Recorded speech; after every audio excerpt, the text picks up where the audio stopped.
I am out here at this park and I'm getting ready to go do a walk. I have rededicated myself to my exercise routine. I have some weight loss goals that I need to meet. I need to meet these goals and get it done.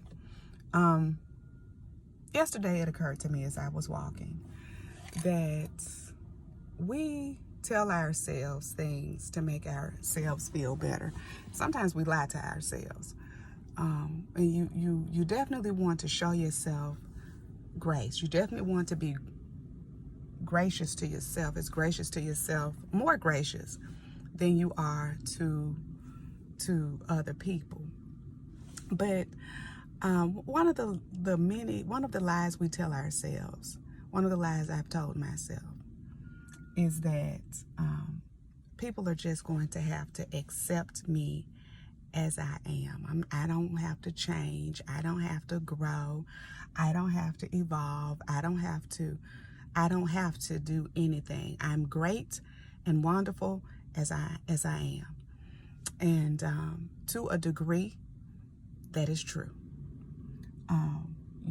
The word says that we are fearfully and wonderfully made. And this isn't just about weight. This isn't solely about physical situations. But let me tell you something. 10 years ago in May, I had surgery to help me lose weight. I had been a yo-yo dieter my entire adult life. And I would lose weight and then I would gain it back with interest, and then I'd, beat myself up and try again and do it again. And it was just a vicious cycle, emphasis on vicious.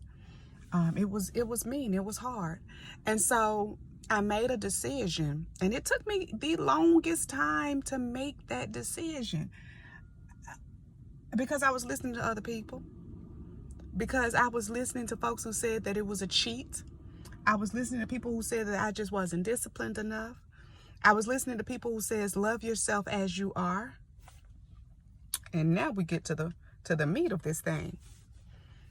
On the date of my surgery, I measured the nurse or whomever she was, took my height and weight measurements. And on the date of my surgery, I was 5 feet 4 inches tall, and I weighed more than 350 pounds. Now, I am not going to tell y'all exactly what I weighed, but that's enough. That's close enough. I was 5 feet 4 inches tall in height, and I weighed more than 350 pounds. And yeah, that was the situation. And one of the lies I may have told myself, I don't remember saying this to myself, but I may have. I definitely told that lie that people are just going to have to accept it, just going to have to deal with it. But a lot of times we also say, well, God made me this way. And on this side of 350 pounds, I can tell you that God is too perfect. God is too intentional. God is too knowledgeable to make a 5 foot 4 inch woman be 350 pounds.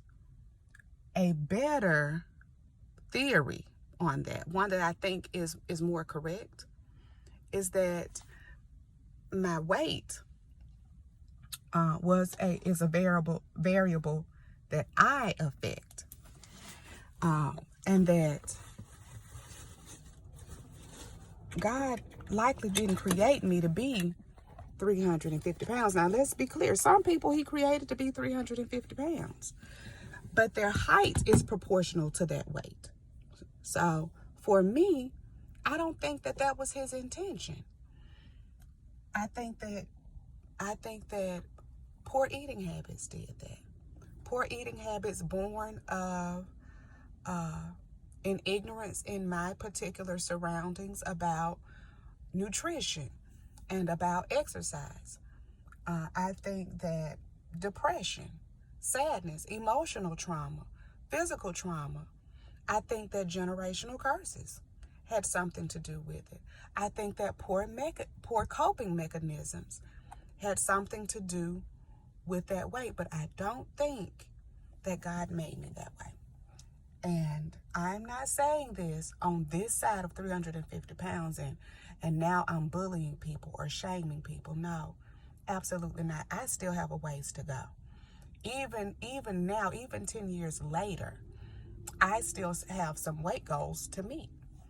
But one thing, as we're being gracious to ourselves, is to be gently honest with ourselves, not brutally honest, but to be gently honest with ourselves, lovingly honest with ourselves. Don't beat yourself up. And maybe we need to change the tone and the words that we use when we're speaking to ourselves. Speak to yourself in a gentler tone. Use gentler words, but be honest. God did not make me to be 350 pounds. And what I am doing out here today is battling still mindsets, strongholds, generational curses, poor coping mechanisms, finding another way to cope. If I'm stressed, come out here and exercise. Don't sit and eat an entire, party-sized bag of potato chips. Potato chips is my favorite snack. But to moderate my eating and to add some exercise to it, and to add some prayer and some meditation and some therapy, and y'all, sometimes some medication. Sometimes we need to go to the doctor. I don't think that God has a problem with medical science and research. I just don't think he has a problem with it. He's not going to let anybody know more than him. We're not going to out-God God. So I don't think he has a problem with us, learning how to make these bodies better. I don't think he has a problem with my surgery 10 years ago. The only thing I regret is that I listened to way too many people who just were wrong. And I don't think they meant to hurt me or to harm me. But yeah, now I listen to my body. I listen to myself. I talk to people who've had the experience that I am seeking to have, and I pray about it. And I don't get all of those opinions and those weigh-ins. So, y'all, God gave you your complexion. He gave you your height. He gave you your shape. He gave you, he gave you the number of hairs on your head. We are all fearfully and wonderfully made. But some of these factors we affect.